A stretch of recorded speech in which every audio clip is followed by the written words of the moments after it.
want to warm up, I know to make up your mind.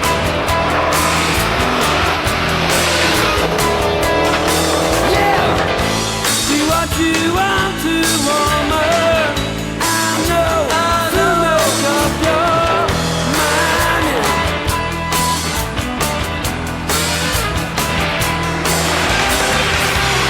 If you want me, baby, no, I won't be hard to find.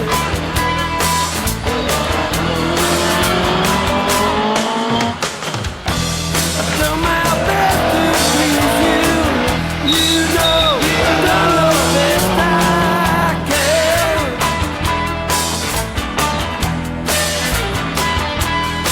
Yeah, I've done my best to please you. You know, I've done the best I can.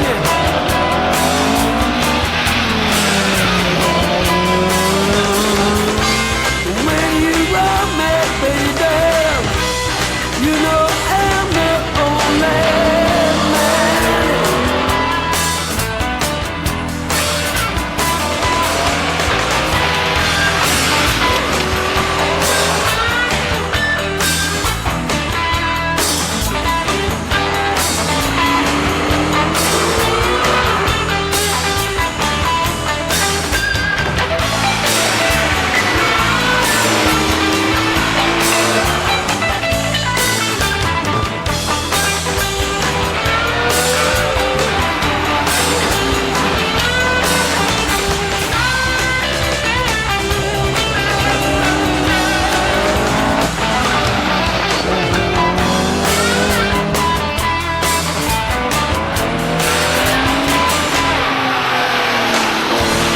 What you want to warm up, I know to make up your mind.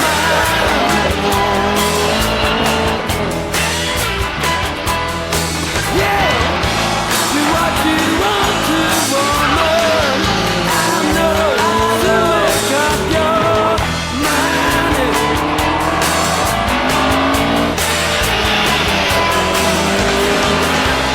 If you want me, baby, no, I won't be hard to find.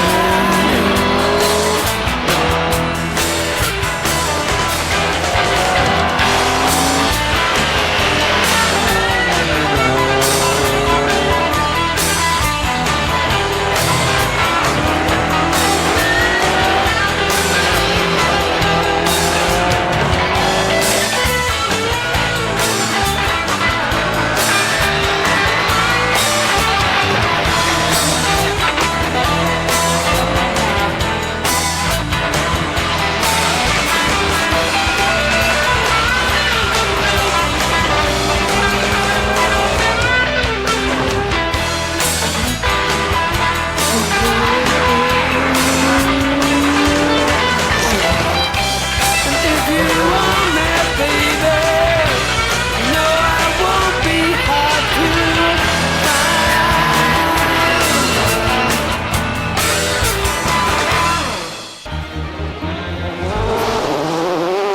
We're here for the first service of the day. The crews have done 3 stages so far, so we're going to find out from them what the conditions were like. Well, as you'd expect when the conditions are like this, and with all the cars in front cutting the corners, it is just extremely slippery coming into and out of the corners. What everybody else will have told you, they're wet, slippery, muddy and unpredictable. It's drying out in places, so you can take some of them fairly quickly, but then the next one's wet again. First stage we had a 180 going up the road backwards, facing the wrong direction, so we had to drive forwards and turn round in the road, farther down the road and come back up again. We dropped about 20 to 30 seconds off anybody who had a clean run.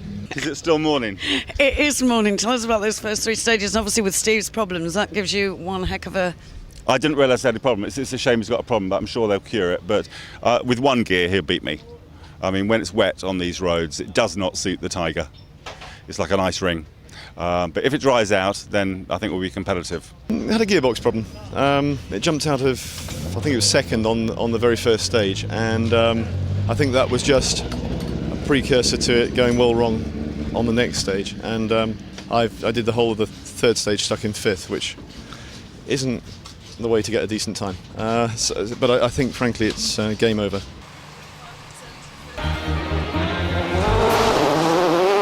SS5 was a repeat of Passendale, the first stage of the day. The field is now led by the top-seeded local crew, Stefan Stove and Frank Blondeel, in an RS1600. By the end of SS5, they were fourth. Fastest on all of the first 5 stages, another local crew, many people's favourite to win, were Paul Leiter with Stefan Liebrecht. The Belgian crews are able to run to more relaxed rules than the UK cars. Amongst other things, they have substantially wider and better tyres. A slow start to the day on SS1 saw Dave Stokes down the running order, but after 4 more stages, he recovered 10 places and was lying 6th and 3rd UK crew. Another local crew, and the only one that could get anywhere near Leiter on the first 3 stages, Didier and Peter van Winsberg, were duly second. Off to a flying start, Jeremy Eason and Den Golding were the fastest UK crew on the opening 2 stages, which was also 3rd overall. They held this position after SS5, despite losing a few seconds to some of the following cars. Heading the chase were Gareth Lloyd and Ryland James, and 5th, just 5 seconds down on Eason.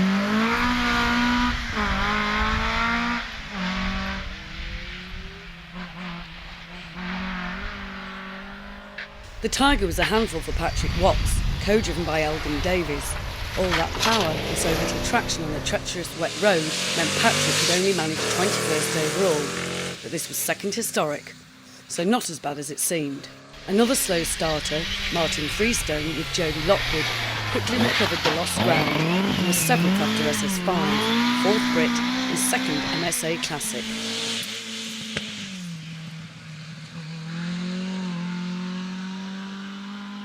In a car not seen on UK events, but popular on the continent, an Opel Manta Series A, Yves Brunel and Bart van Steeland were another crew off to a slow start. Desi Nutt and Geraldine McBride had initially been second quickest historic, but with Smith and Pridmore out, they moved up to lead the category using the traction of the Porsche to good effect in the changeable conditions. Running late on the road, but 11th overall, Geert van Droon and Willie Metstad had been moving up and down the results order as they set some erratic times. On his first European mainland event, Craig Salter with Preston Ayres had settled in nicely, moving up on almost every stage to 8th overall, 5th Brit and 3rd MSA post-historic. Problems on SS3 saw Dave Dye and Graham Ride take a maximum. This dropped them to 59th, but with good times on the next 2 stages, they started their climb back up the leaderboard, but would go off and out of the rally on SS8. Fastest in Class C4 on the opening 2 stages, Andrew Street and Jez Mason lost time over the next 3 stages and dropped back to 3rd in class. As the rain came down once more, Dick Slaughter with Liz Jordan, who had made the base pace notes for those British competitors that wanted them, held on to 15th overall and 4th MSA Classic with another consistent run. Another of the cars we don't see competing in the UK, Matthias Vienne and Peter Vink in an Opel Ascona Series A. Having lost time on SS2, they'd fought their way back up to what would have been 6th, but a 2-minute penalty dropped them to 24th.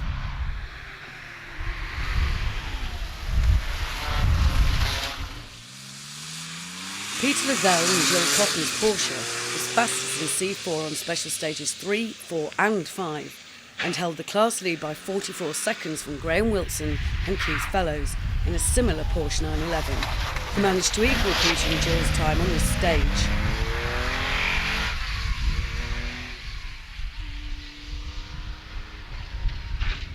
Mark and Brett Clifford, the only entry in MSA Class D3, were faring well in 10th overall until a penalty dropped them to 29th.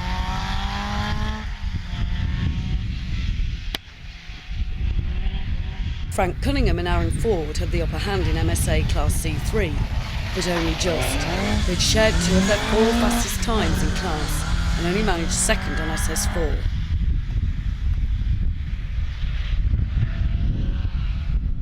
Paul Drinkle and Roy Brown had been moving up the field, but time lost on Passendale 2 dropped them to 32nd. but they remained fourth in MSA Class C4. We don't usually see this British crew out on the BHRC rounds. The ex-works escort of Mark Cresswell and Rachel Brockington was a welcome addition in Flanders, third in C3 at this stage. Ken Forster and John Stangle-Leeds had used some creative lines to avoid the worst of the mud, and it seemed to have paid off. Sixth post Historic and second in C2 after SS5.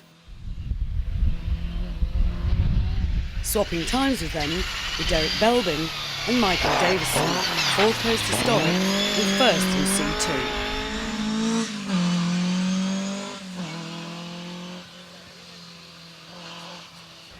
Chris Gravestock and Mark Harmer were able to match Cunningham's speed on some stages, but time lost on SS3 and here on SS5 meant they were second in C3. John Worthing and Roger Sutcliffe had lost time on the first stage, but were moving back up the field, 8th post Historic and 3rd in C2.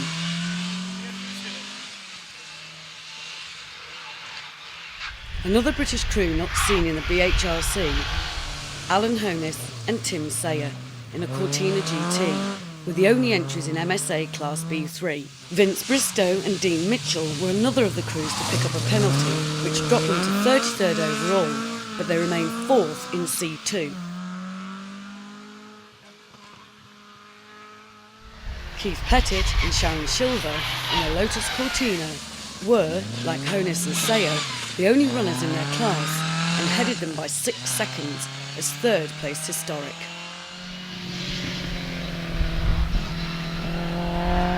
Adam and Dude Pearce had decided to miss Flanders, so Mike Barrett and Michelle Calvert were first of the minis and quickest of them on the stages. A penalty meant they were second in Class B2.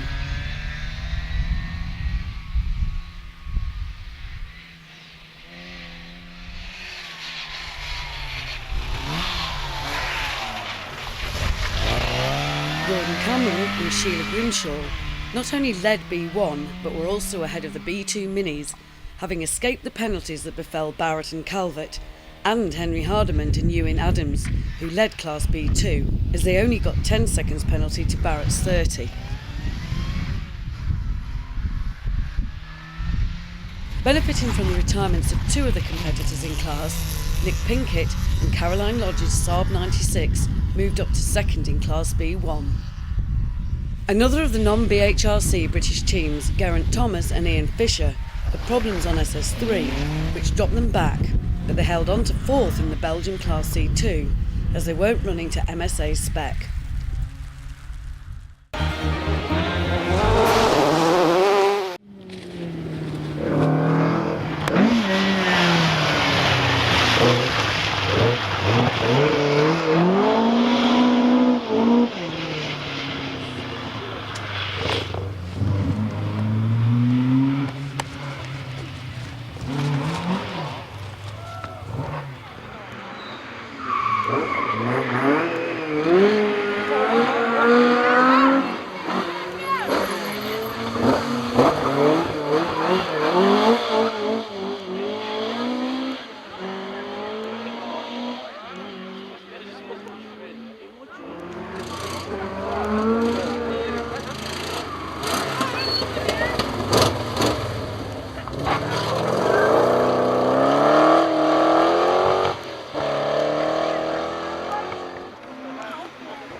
Life on the outside, live with the wind.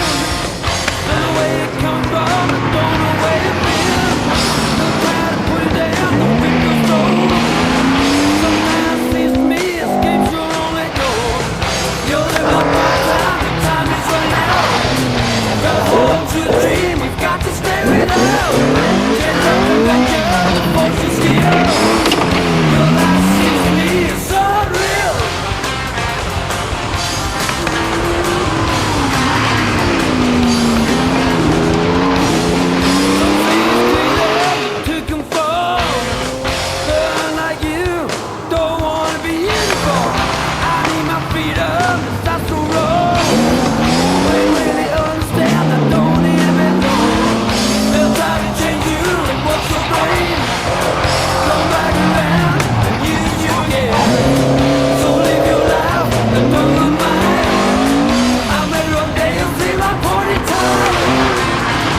The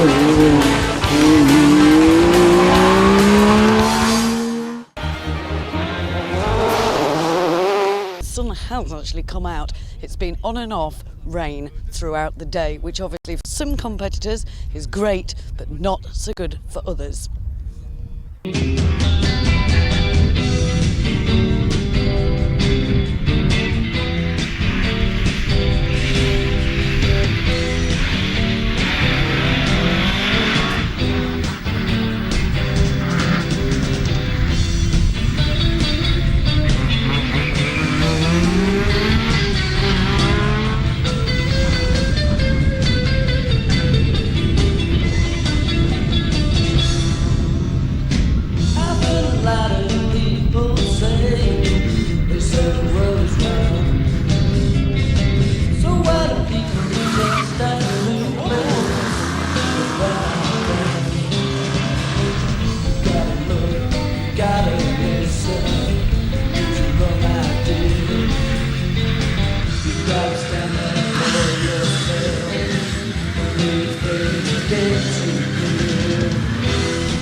Watching the cars for our final time today, then we're going down to service to find out how the day went for our crews before they go into Parc Fermé and have an early night for a very early start and the second day of the Tour of Flanders Rally tomorrow.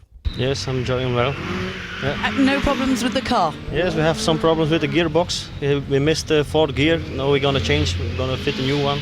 Hopefully it's gonna be alright. Tomorrow? Tomorrow, big attack tomorrow. We had no problems with the car and we know the roads very well, so now we are leading with maybe 2 minutes, so we are happy for this day. We keep tomorrow the same speed and maybe can have a good result.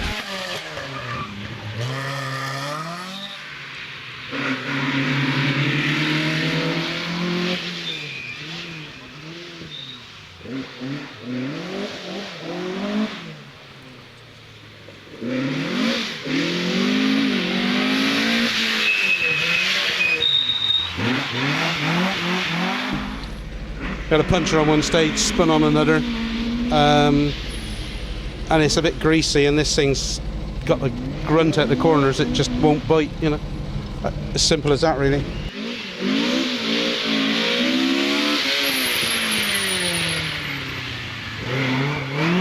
It's going on to plan, isn't it? Very, very well, yeah. It's just suiting me down to the ground. We're having a wonderful day. Absolutely fabulous. Yeah, it's been going, no problems. It's had a nice day, really. Classic. Yeah, first classic. I think we just took first British, which took 5 out of Easton on the last one, and we've been playing with him all afternoon. And I think we were 3 behind going into that one, and we took 5 out of him, so it puts us two in front. So I think that puts us first British at the moment. We prayed for it to be dry, and it's getting drier. Well, it is dry. It's dry. Muddy in a few places, but it does not. Anything slippery does not suit the Sunbeam Tiger.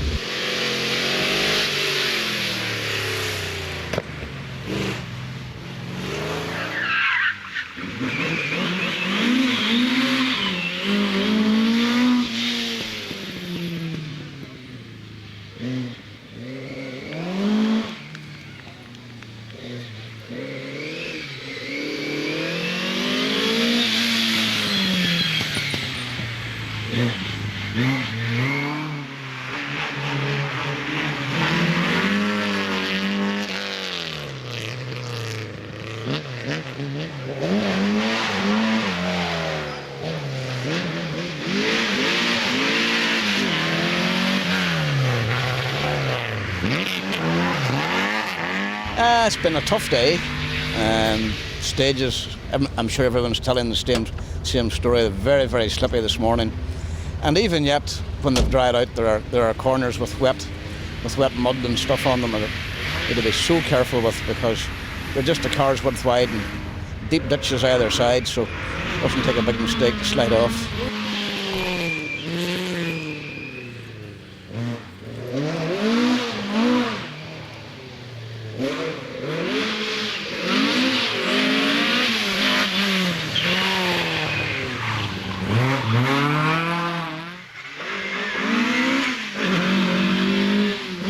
We're having good fun today. It's been brilliant. Yeah, we've had a good day. We've enjoyed it. It is muddy in places. It's interesting. You go into a corner and there's no mud, and just as you want to come out of it, it's caked in mud. But all good fun.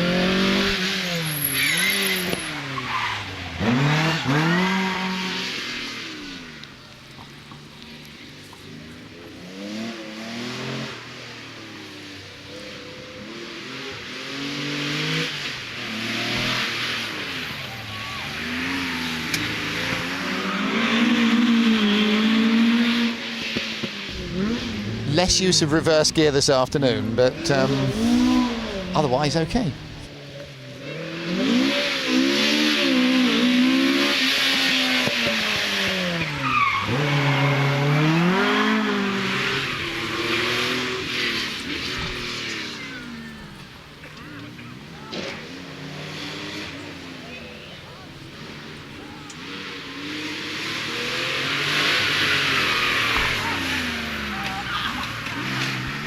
But it was good. It was good getting used to it. Really slippy, not just slippy, it's changeable. I mean, you know, slippy stage, muddy stage, now the mud's dried and it's like sand, and that's just as slippy, so you're going in again.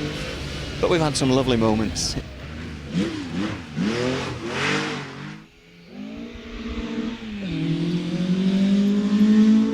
We've had a really good run, really good time. I think we were 14th after the end of stage 3, but when we came back into service the next time, we forgot to go over the podium, so we dropped a minute and a bit penalty. Day was very good when it dried out. Even it's very slippy, but you know, as long as you keep that in the back of your mind, every junction you come into, brake a little bit early and wait till you're straightened to get around it and go, then it's been fine. We had one small problem on the zoning stage today. The brakes jammed on, but we had finished the stage. We got them sorted out. Other than that, it's going very well.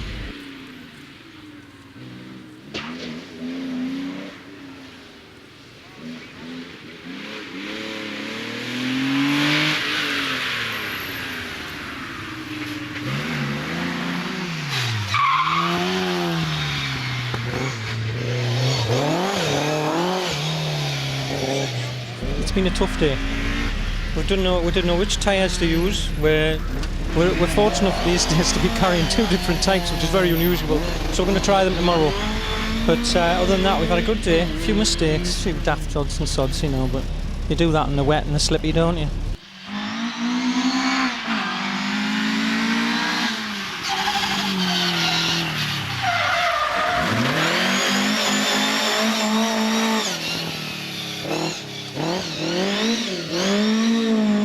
Oh yeah, thoroughly enjoyed it. It was interesting this morning, but got a battle scar on the back, and like most people, I think, but yeah, it's been good. We just had a puncture on the last one, and the first stage of the day we went up into the maze and dropped 40 odd seconds, but I don't know where we are now, but it's been a really busy day.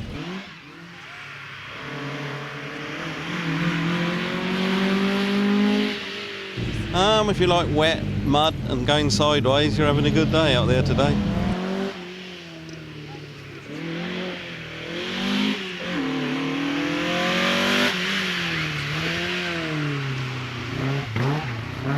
It's okay, thank you. Had a good day? Yeah, not too bad. A few problems in the morning. Had no rear brakes to start with for most of the day, and gear leader snapped off about 6 stages ago, so mog was sufficing. So hands a bit sore now. About the plan for tomorrow?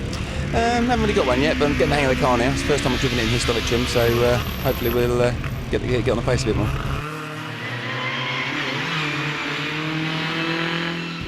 Splendid day, really enjoyed ourselves. 1 or 2 offs, but we didn't get stuck. We thought we were stuck once, but we got out, so happy to be here. Looking forward to tomorrow.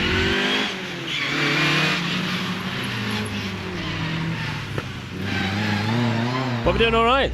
We lost the trip this morning before we even started, so it's been a bit airy finding our way around, but there's only us left running now, so we've got a bit of a dilemma. What do you do?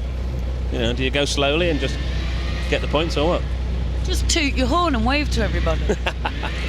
Yeah, Michelle says pot around, but we come all this way, we're going to have a go, but it's difficult, isn't it? Because it doesn't matter where you finish, so.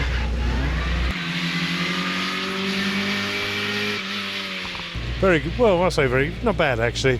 We've enjoyed it. Still here. That's the main thing.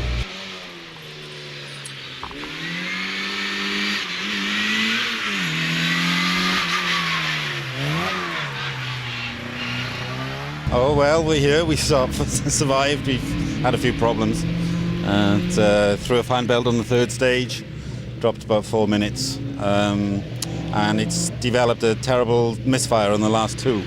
But I'm sure they'll be able to sort it out ready for tomorrow.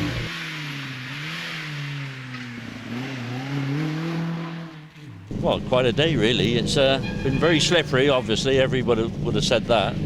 Several offs, but nothing permanent, and we're still here and looking forward to finishing tomorrow, hopefully. But actually the last ones, now it's got dark, have been great. So it's the second day of the Tour of Flanders and we're here for the first stage of the day, and the weather conditions are absolutely different from yesterday. They couldn't be more different. The sun's shining and the roads are definitely dry. We're going to go down to service after we've watched the guys here to find out exactly what those conditions mean to their driving. Gareth Lloyd had finished the previous day top Brit in 4th place, having grabbed the British lead on the day's last stage by taking 5 seconds from Jeremy Eason. On this stage, fortunes were reversed, and Eason took the 5 seconds back to head Lloyd by 3 seconds. Although able to beat Eason and Lloyd on some stages, Stokes had finished the day 47 seconds down on Eason and lost a further 11 here, but remains 6th overall. Despite penalties of 2 minutes 10 seconds, Matthias had clawed his way back up to 7th overall. Martin Freestone hadn't been able to make any impression on Lloyd's lead, but was consistently second classic.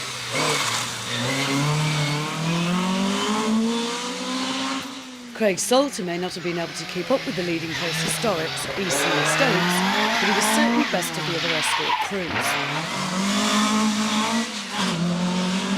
Peter Lavelle had had the measure of the MSA C4 field all event and continued with another fastest time in class, which moved him ahead of Salter. Next to the Belgian crews, Geert van Drone also caught time on Salter to move within 10 seconds of his 10th place. Desinut held the historic lead overnight at 48 seconds, and despite losing a little time, remained first after SS15.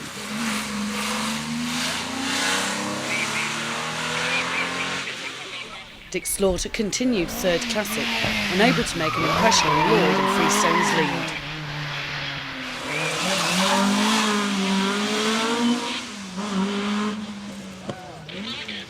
Fifth post Historic and first in MSA C2, Derek Belbin had over a minute's lead at the restart, so only needed to watch Forster's times. 2 seconds down to Ken wasn't going to worry him. Brunel led the Belgian Class C4. Whilst not making any impression on Liddell's lead, Andrew Street was consolidating his second place position in MSA Class C4. Patrick Watts had bettered Desinut on some of the previous day's later stages, and with the much improved weather, he stood a chance of catching him 7 seconds down, 41 to go, after SS15. Second in MSA C2, with around a minute to first and third, Ken Forster was settled for points, but he didn't back off, taking time out of Belbin on the first stage of the day. With no competition in class, Mark and Brett Clifford could only gauge their performance against a similar post-historic RS2000 and C3, whom they were beating.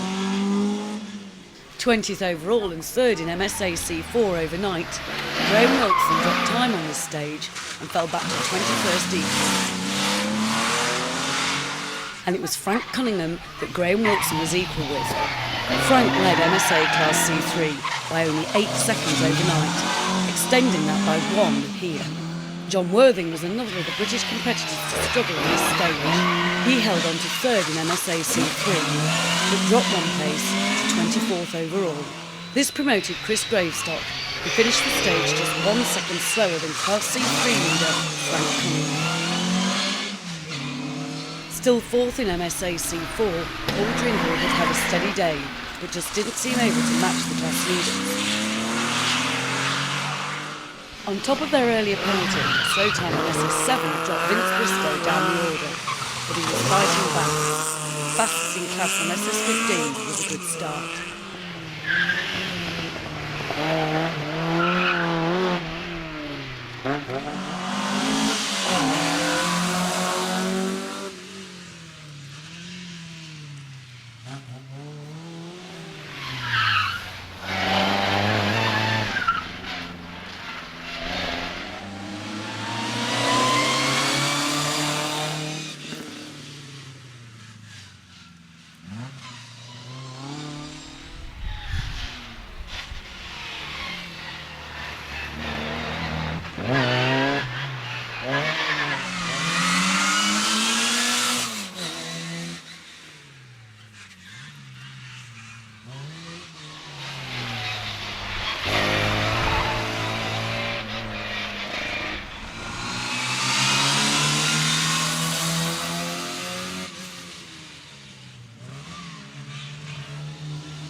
The weather is better, but the roads and the short corners are a lot of mud.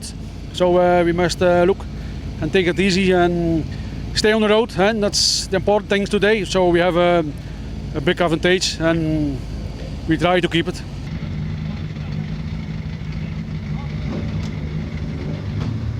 Yeah, we're having a bit of a dice with Easton at the moment. But again, Easton's on the same level as us really, because Easton has to finish.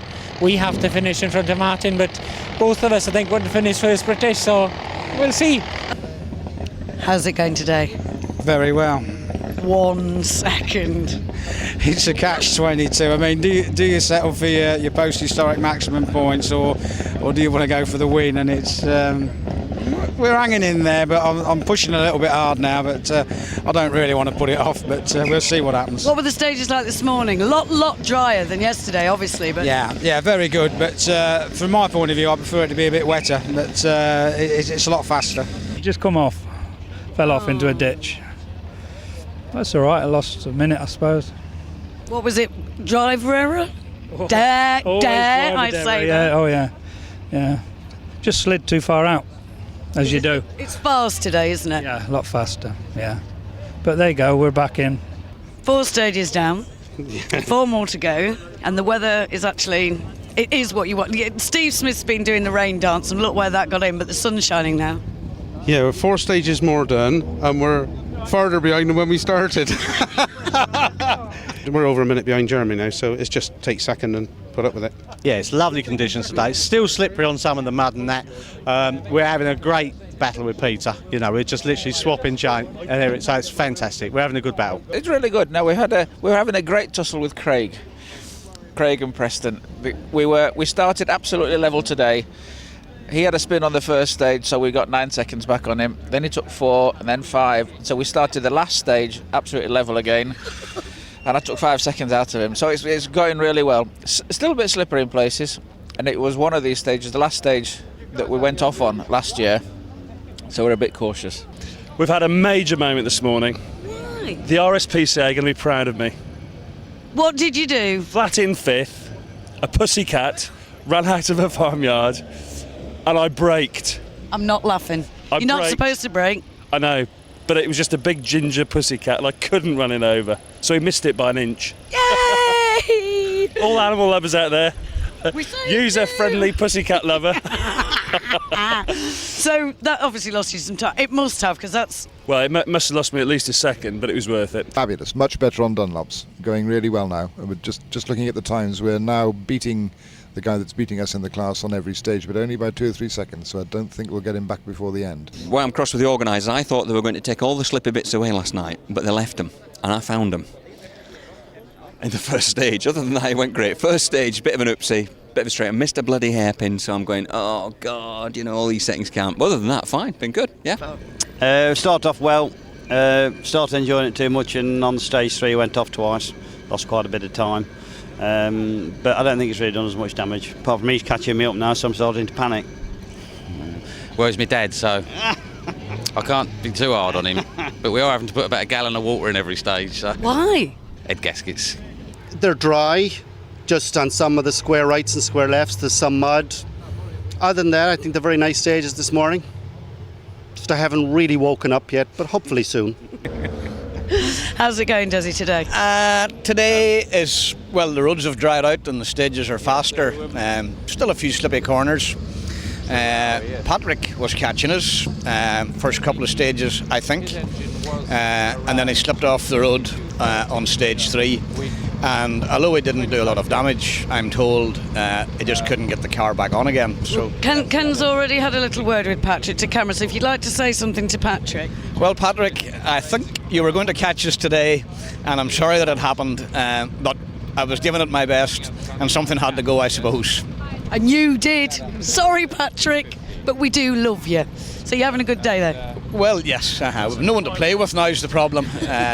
So we've 4 stages left, and that's a difficult situation to be in, because if you relax, you're likely to make mistakes. It's hard to know how hard to push. So we're here at Zoonring. I'm told it's pronounced like that, but what I'm going to do is I'm going to ask Johnny. Could you just come here a minute, Mr. Nice Belgian man? Because apparently now, how do I say the name of this place? It's a Zoonring. And do you have something to say to our English drivers? If you just look in there and say something to our Hello, English drivers. It's very nice that you come to Belgium, to Roeselare, to put on the rally here. Thank you very much. Dank u.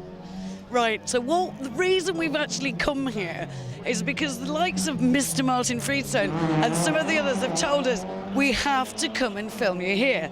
Hence, this rather wonderful fetching garment. No, it's not the latest in rally and fashion. We weren't allowed anywhere. Believe me, this place, this fence is absolutely all the way round.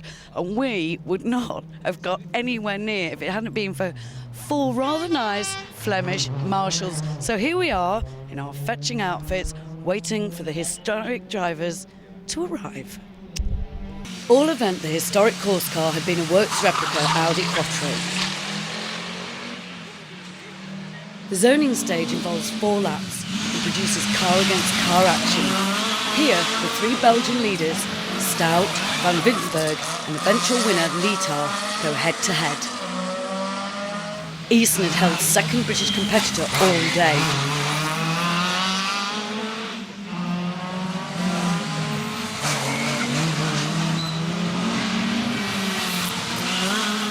Stokes had been third Brit. Easton held his position at the head of the BHRC to the end. Lloyd swapped stage wins with Easton all day, but couldn't gain enough time to overhaul him. Stokes dropped a valve on the final special stage and was forced to retire.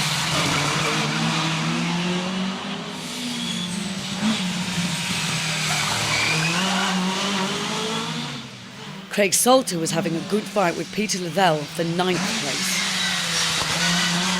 Brunel remained just outside the top 10 in 11th, but took the class win. Peter Vink had led Belgium's C5 for much of the event and duly took the class win. Second in Belgium C3, Geert van Droen, and 8th overall. Lavelle was pushing to maintain his 19-second lead over Salter. Desi Nutt had had a fairly clean run at the head of the historic category, here being chased by Van Droen. Salter beat Lavelle by 6 seconds here, but Lavelle was quicker on the remaining stages. They finished 9th and 7th respectively. Dick Slaughter and Liz Jordan continued their run. Derek Bellman had led British C2 all day. Andrew Street had been lined second in British Class C4 all day, whilst Yves Brunel had headed Belgium C4 and took the win.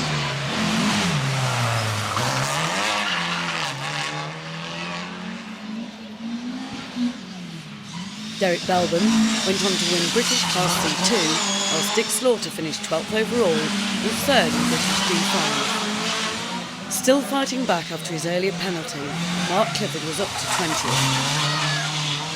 Forster had recovered a few seconds on Belbin across the day.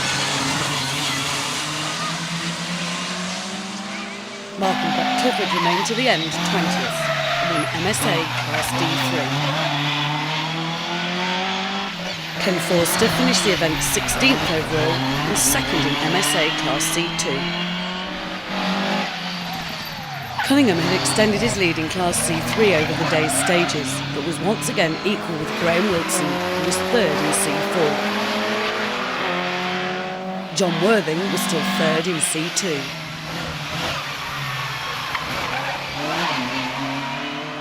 Frank Cunningham finished 18th overall and led C3 to the end.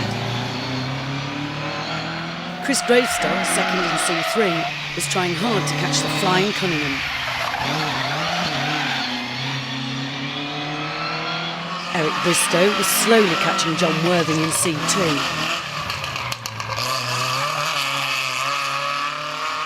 Honis continued to push the Cortina GT hard.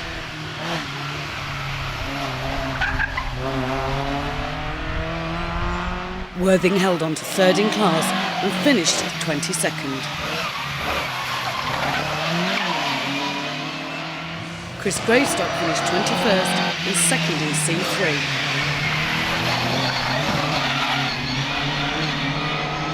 Two places back in 23rd, Eric Bristow finished 4th in C2. Alan Holmes finished 34th with 2nd MSA spec historic car. Keith Pettit was still soldiering on in the Lotus Cortina.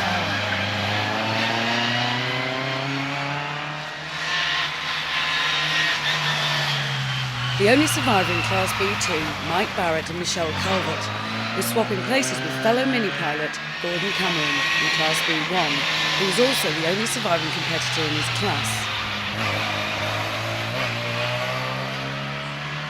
Pettit and Silver finished 38th overall and 3rd historic. Barrett and Calvert were 40th and 4th historic.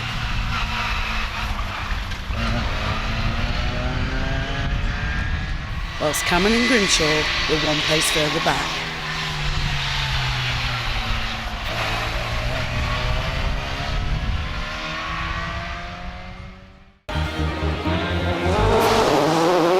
That's the end of the rally. We're going to go down to the final control area before the guys go over the podium for the very last time of this rally to find out exactly how they've enjoyed their 2 days on the Tour of Flanders rally. What does this mean for the championship? This means... No, yeah, it's not good, but all is not lost, you know. It's not over to the fat lady sings, whoever she might be. Very enjoyable. Bloody lovely stages, but didn't quite work out like we wanted to. Great. Yeah, I thoroughly enjoyed it. It's been good, but you know, mixed. And we've had a great tussle with Craig and Preston. And we came out on top, so that makes it even better. Yeah. The workers. Yeah, how was it? Workers. It was wonderful. It was all good fun. Very, very slippery though. There were a lot of wall of death moments with great big ditches that could have swallowed up an escort. And in fact, we did end up in a ditch, but on a road section. Yeah, we ended up in a ditch as well, but on the stage. We didn't go into any ditches, but we almost did. So we don't get the T-shirt this year, thank goodness. Today's been great. Had a good run. Been on the pace with Derek, so we've had a nip and tuck, but it's been a few seconds a stage here and there. I said to John, it's a survival course today. That was yesterday. And today was much, much different. You could really have a go. And Paul has had a very good rally. He's going very well. Yeah, so no, it's good. Did you enjoy the rally? Thoroughly, yes. Yeah, 100%. And we had a tremendous battle with Jeremy all weekend, and no, it's been very good. It has, thoroughly enjoyable. I mean, we've got our own classes to think about within the championship, but that's sort of taken backstage a little bit, and we've both been flat out trying to get the victory, really. It's been very, very enjoyable. Thank you for coming to Belgium. Fantastic, yeah. It's a good chasing Frank, but didn't quite get there this time, but track rod. Well, I'm going to the track rod. My plan is I'm here for a month from the States, so I'm staying right through till the track rod's over. So yeah, we'll go to the track rod and we might teach him another lesson. At least we'll try anyway. We're in Yorkshire next, all of us, in 3 weeks' time at the track rod. Track rod. Track rod, we'll be there. Track rod? Track rod, I think, isn't it? See you there. See you at track rod.